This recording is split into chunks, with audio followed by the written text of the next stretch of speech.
डोंगरी बांध संघर्ष समिति और बांध को रोकने के लिए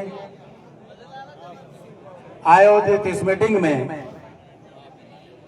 दूर दराज से पधारे हुए 3600 कौम के मेरे पितातुल बुजुर्गों, नवयुवक साथियों, माता और बहनों, मीडिया के बंधुओं और तमाम पार्टियों से आए हुए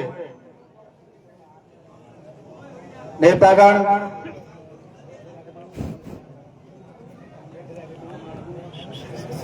बहुत बड़ी चोट हमारे साथ में सरकार द्वारा की जा रही है। पहले के वक्ताओं ने आपको बताया,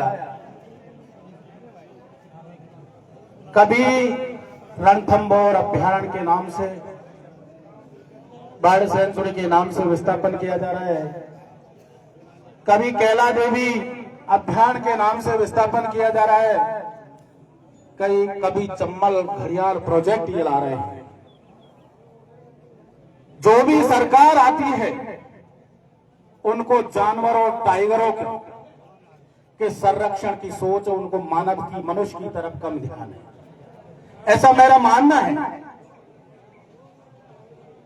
सम्मानित साथियों,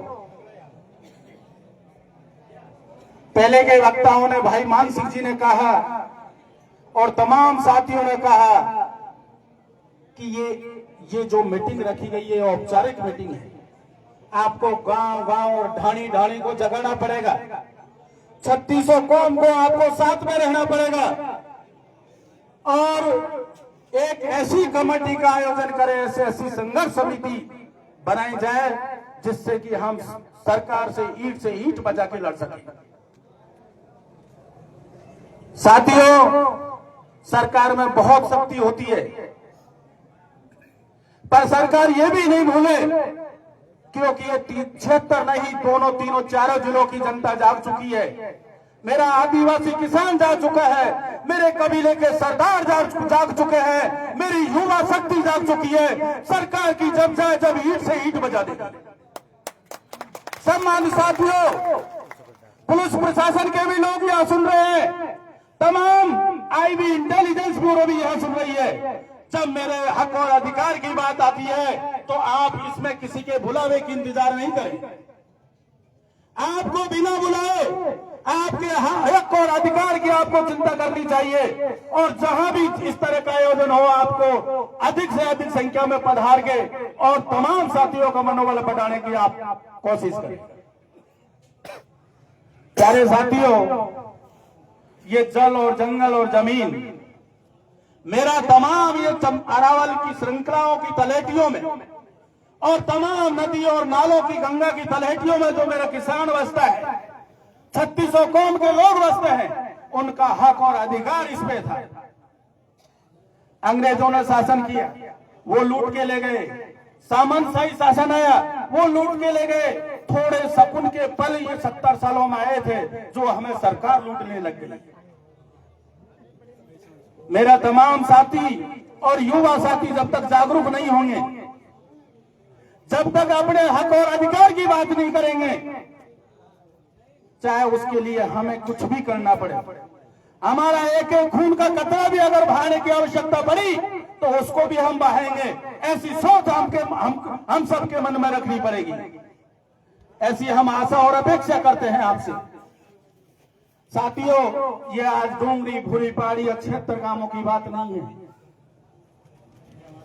ये तो एक छोटी सी सूची है।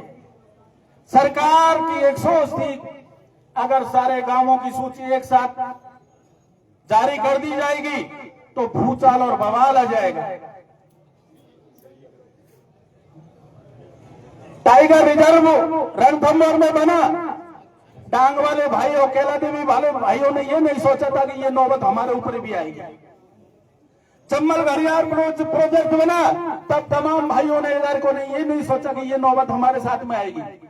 पर आज आप तमाम तलहटियों में जो बसे हुए हैं, जो मेरे वंशज बसे हुए हैं, जो मेरे पुरखों ने इस जमीन को सींचा है, मकान, दुकान, घर, सारी चीजें जमीनें बोर कुएं तैयार की हैं, उनको नष्ट करने सरकार जा रही है। सम्मानित साथियों, पंच पटेलों, आपको एक जज्बा और हौसला रखना पड़ेगा और सबको साथ लेके आप एक संघर्ष समिति बनाए, एक कमेटी बनाए और गांव गांव और ढाणी ढाणी, मेरा मानना है कि 76 गांवों का तो आपका नाम आ चुका ही है।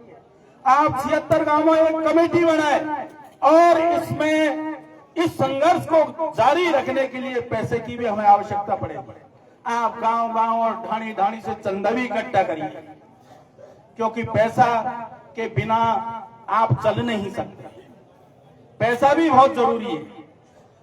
तो पैसा इकट्ठा करिए और एक कमेटी बनाइए और सरकार से अगर बात आपके ज्ञापन से नहीं मानती है तो मैं मानता हूं कि रेल भी आपको अगर रोकनी पड़े फैसला जी की तरह, तो आपको रेल भी रोकनी पड़ेगी, आपको हाईवे भी जाम करने पड़ेंगे। तो इस तरह की अगर आप सोच रखोगे तो निश्चित रूप से मैं मानता हूं आप इस संघर्ष में सफल हो जाओगे, क्योंकि अंबेडकर साहब ने एक नारा दिया था, संगठित रहो, शिक्षित बनो। अगर आप संगठित रहोगे तो आप कैसी भी जंग को जीत सकते हो। इन्हीं की वाणी, इसी के साथ में मैं मेरी वाणी को विराम देता हूं। जय हिंद, जय भारत, राम राम साहब। बहुत बहुत धन्यवाद सरपंच महोदय, बहुत ही अच्छा उद्बोधन दिया आपने। आगे मदन मोहन जी राजौर। भारत माता की, भारत माता की।